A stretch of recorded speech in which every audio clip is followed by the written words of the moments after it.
Well, it's nice to be filming in daylight for a change, and I've had a question about using modules in solo role-playing from Edward Taylor, and I've tried to use this before, and Geek Gamers did a video where she had a go at it. Now, the thing about this, it's a nice big dungeon, but it's very much left to the dungeon master what they populate it with. So there's a section where you fill in your monster and treasure and location for each room. And the thing with a solo adventure with it, I just look at that and it's a vast load of rooms. So it's sometimes difficult to know where to start. I mean, you set off at this entrance and you read the bit about the voices warning you to keep away and stay out of the dungeon, and you come to a group of dead adventurers here, and yeah, where do you go from there? I just sort of lose interest at that point. So what I'm going to try and do is have a bit of a go with it. I think what I'm doing is breaking it up into manageable sections. So there's a kitchen, the dining room, the wizard's chamber, and the wizard's sort of workroom. So I'm taking those 4 rooms for this section and laying them out, because sometimes it's nice to have the floor plans laid out. It makes life easier. And I've taken some plastic models I've got, and I've used those to make up the monster chart, which I'm going to choose from for each room. There are lists of monsters in Search of the Unknown, which you can use somewhere. There's your wandering monster list, and here are a list of potential monsters you can put in. There's all sorts there, but I'm just going to use these guys here. So we've got some skeletons, some goblins, a couple of gnolls, a bugbear, 4 orcs, and 6 kobolds. So they'll do for the moment. And the impetus behind my characters going into this dungeon is to find 4 magic items, and I'm just using this short section of the dungeon. So I've put a magic item in each room, and there are some treasure cards here which I've shown before, which are basically just from Hero Quest. I've printed them out. So we've got our group and we're ready to go.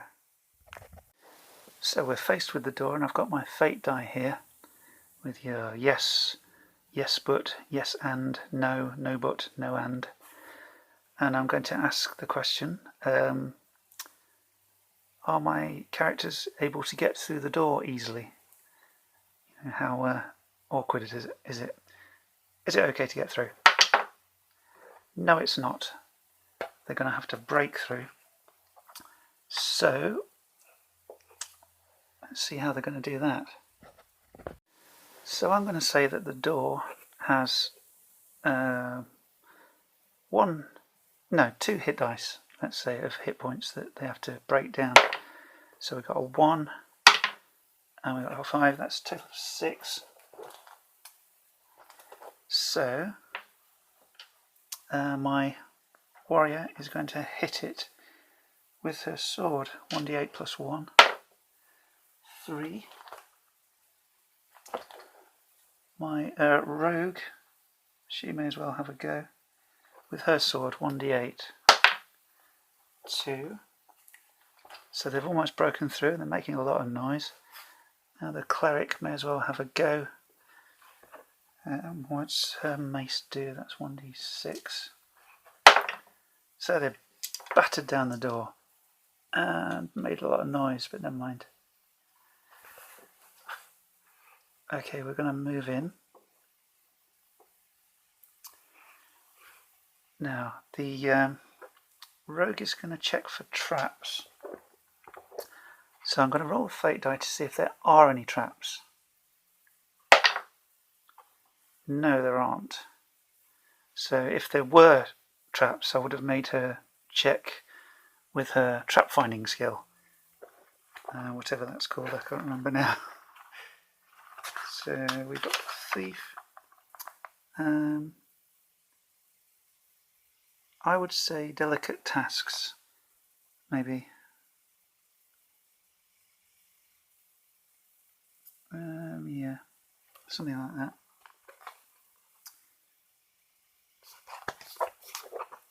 Right, so they're going to move in. I'm going to say they're going to move 4 per turn in a sort of good old Warhammer kind of way. Now they can see that there are passages branching off a little bit. I might roll for wandering monsters because they made so much noise. So on a 6 maybe. I'll tell you what, 5 or 6 because they've been making a lot of noise. And that's a 3, so they're safe.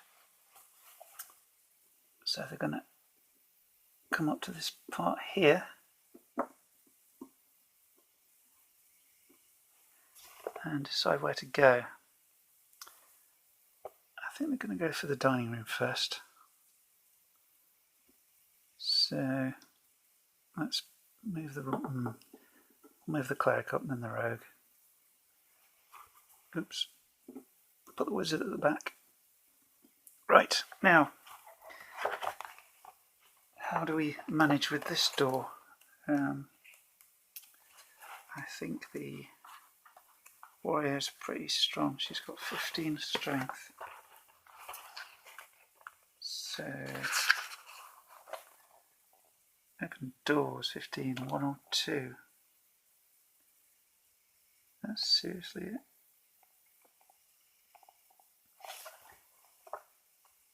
Seems strange. Okay. Yeah, she can't budge the door. This is a bit weird.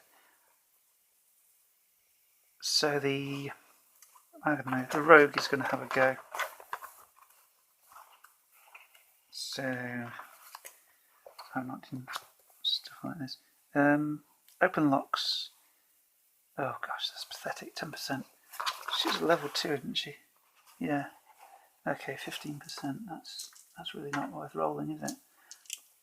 I'm struggling with those doors. This is not good. 40. Yeah. They're going to have to knock down the door. This is a very old dungeon, and all the doors seem to be stuck. So let's roll 7 hit points for the door, let's say, and the warrior 3, 4 plus 1, so there's 3 points left. The cleric will the rogue will have a go with her sword, and yes, that's fine. So we knock down the door and the monsters are alerted to our presence, but what monsters are in here? 6 kobolds. Okay, now I'm doing 1d4 plus 2 kobolds, and that is 2, so there's 4 kobolds in here. And they're not surprised because of all the noise we've made opening the door, and they're ready to fight. So this room serves as the main dining hall for the complex, and it is here that guest banquets are held. The room is moderately decorated, but frugally so, since there appear to be no items of great value which are part of the decor.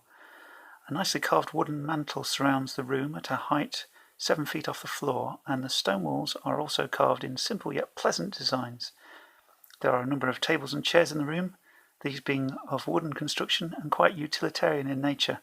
Only 2 chairs stand out from the rest, these being the personal seats of the stronghold's illustrious inhabitants Zeligar and Rogan.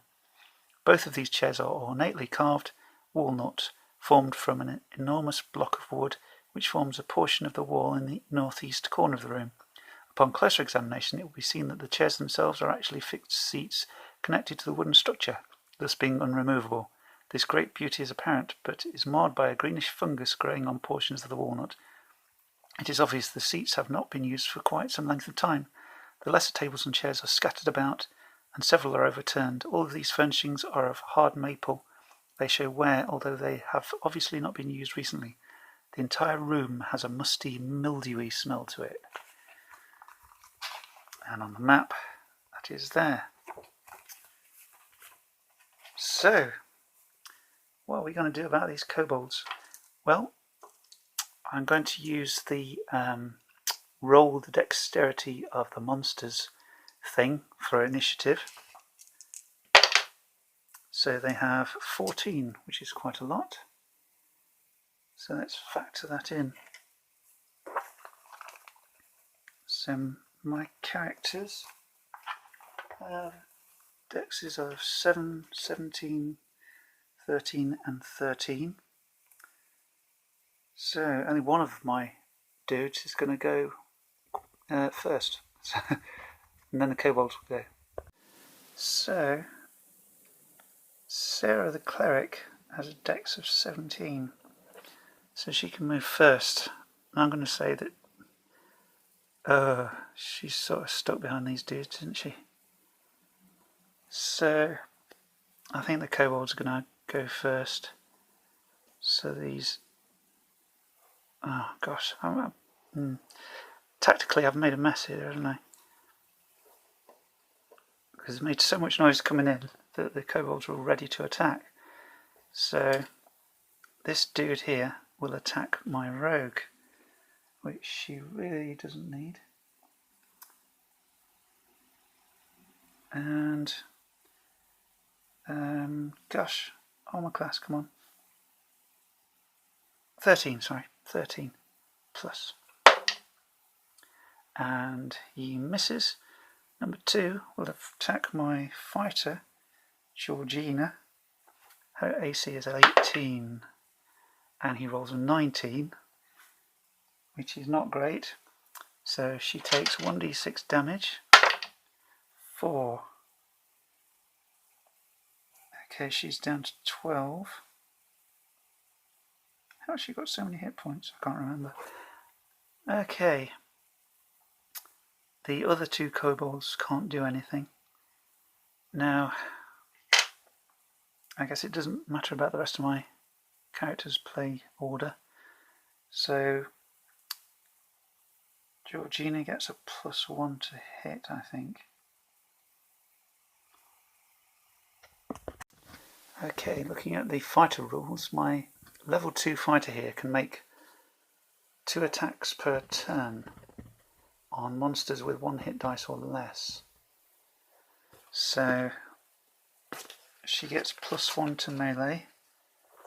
The AC of that guy is 13, so she's going for 12 plus. And she misses, so she'll do her second attack, and that will do nicely. 1d8 plus 1, 3, that's 4 against kobold number 2, and he is wiped out. So she's done her attack. The rogue is going to press this character here, number 1, to give hopefully the cleric some space to get through. And she is using her sword, yes. Okay. She needs 13 plus. She doesn't get it. Now, the cleric is going to charge in. And she rolls 12 plus. And she hits, and she's using her mace. 5 against that kobold there. He is done. And the wizard, what's she going to do? She's going to charge in. She has, although it's not apparent, she's actually carrying a staff. So 13 plus. Nope, she misses. Now it's the time for the kobolds to go. Ideally the cleric would have gone first, but all these other people are in the way. So it's the kobolds again. they're not going to test their morale. Morale in Swords and Wizardry is open to interpretation, but I'm going to say, yeah, I'll leave this battle going. So they are rolling against this guy. Will attack the rogue, whose AC is 13. Nope. And he attacks the wizard, whose AC is 10. He hits. You really shouldn't have got involved, wizard. And she takes 2 damage. Okay. Now my cleric can go first. She will charge in here, because her dex is higher than, the order's gone a bit to pot, but it doesn't matter. She will attack, 12 plus. She hits and does 1 damage, which actually does wipe out this kobold. And we have 1 kobold left. My rogue will attack. Rolling through. Oh, gosh. Fumble. She basically drops a sword. So the fighter comes in to try and help out. 12 plus. And equally rubbish. So I think the kobold is going to panic and try to run away because, his 3 mates have legged it. So they're not going to slaughter the kobold, they're just going to tie him up for the minute so they can search the room. And they'll take a treasure card, 10 gold pieces, and they take the healing herbs. This is from, obviously, Middle-earth collectible card game. So they've found the first magic item. So we're going back out into the corridor. There is actually a secret door in the module, but I'm going to ignore that just to keep things simple. So we're all charging out. The wizard will remain at the back and not be so silly by fighting kobolds. Has the noise of the fight attracted any attention? 5 or 6. Nope. So they're going to try this room now. And I find the door opening mechanic a bit odd, but it is what it is. And it does make things more dangerous, so we're going for a 1 or a 2. And we don't get it. I'm going to have to knock down the door again. Do other people have these problems? I think the thief, she's quite useless as well for opening things. She is going to give it a go on a 15%. 18. Well, I'm tempted to give her that because it's close enough, but I think I will. I think I will give her that. Basically, I'm going to say she's almost opened it, and the fighter with her strength of 15 is just going to give it an extra shove, and that's going to work. Oops. Until she falls over. Right. Now, before I draw up the monsters, I'm going to have a look at this kitchen, see what's inside. I can't remember which room it actually is. Oh yes, it's room 2, which is actually here. So it's a long narrow room on the actual map. So the food preparation area for the complex is a very long room with a variety of details. At the southwest corner of the room are 2 cooking pits, each large enough to cook an animal as large as a deer. One of the pits is slightly larger than the other, but both are about 3 feet in depth. The pits are full of ash and charred remains of cooking fuel. The chimney leads upwards, but its small size prevents further investigation. Long tables line each wall, and there are scattered containers on them, some upturned, with spilled contents mouldering on the tabletop. There are spoiled pieces of food all around, and the smell in the room is very uninviting.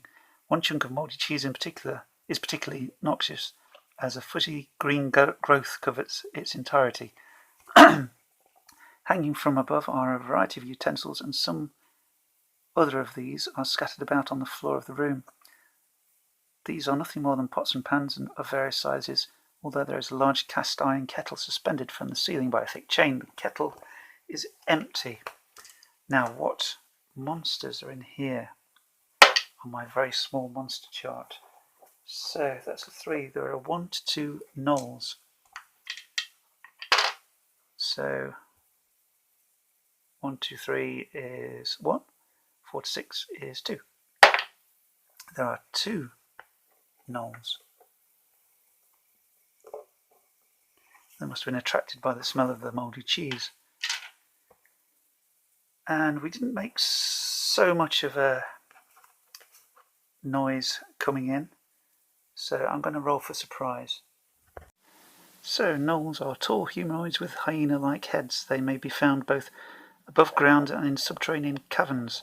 They form into loosely organised clans, often ranging far from home in order to steal and kill with rapacious ferocity. They've got 2 hit dice, and I think I may have overreached myself and that my characters could possibly die here, because they do 1d10 damage with their weapons. So that's not good. Okay, the gnolls, are they surprised? I think I'll say it's 5 or 6 on a die. The gnolls are surprised. Are my guys surprised? Yes, we're both surprised, so that kind of cancels it out. I've rolled their dexterity, and it's 10. So only my magic user is going to move after the gnolls. So my cleric will move first. Oh, actually, I think I can decide who moves where. So my fighter's going to charge in, and the gnoll's AC is 14, so she needs to roll 13 or more. And she does. 1d8 plus 1, that's 4 damage on Gnoll. Let's call him Gnoll 1. So he's down to 6 hit points. And yeah, that's not bad. My rogue will move in, and she's going to shoot at that one. So she gets a +1 to hit, so she needs to roll 13 plus. And she doesn't. Never mind. My cleric is going to charge in, and she needs to roll 13 plus, I think. She gets a bonus. 7, that's not doing anybody any good. And my wizard is slower than the gnolls, but she's going to stay out of it anyway. Well, actually, she'll come to the door in case she feels like unleashing a magic missile. So, gnoll number 1 gets +2, I think, because he's got 2 hit dice. He attacks Georgina, the fighter. Her AC is 18, so he adds +2 and doesn't do anything. The other gnoll attacks my cleric, Sarah. Her AC is 17. He gets +2, and he misses as well, which is nice. Now my wizard is going to stay out of the fight, and she's only got 1 magic missile spell, but these guys are quite hard, so I think I'll leave her out of it for the moment. So my the rest of my team are going to go again. Georgina is going to attack, aiming for a 13 plus, and she gets an 18. 5 plus 1 is 6, so she actually kills that gnoll, which I'm very pleased about. Now my cleric is going to attack again, She needs a 13 or more. She misses, but my rogue is going to come in and take a shot. She needs 13 plus, I think, and she misses. The null is going to attack my cleric, so he gets +2 again, and he misses. So my fighter is going to join in, because my wizard is just going to stay here for the moment. So she rolls 13 plus, and she hits. She's doing well. 8, 9. That kills the null.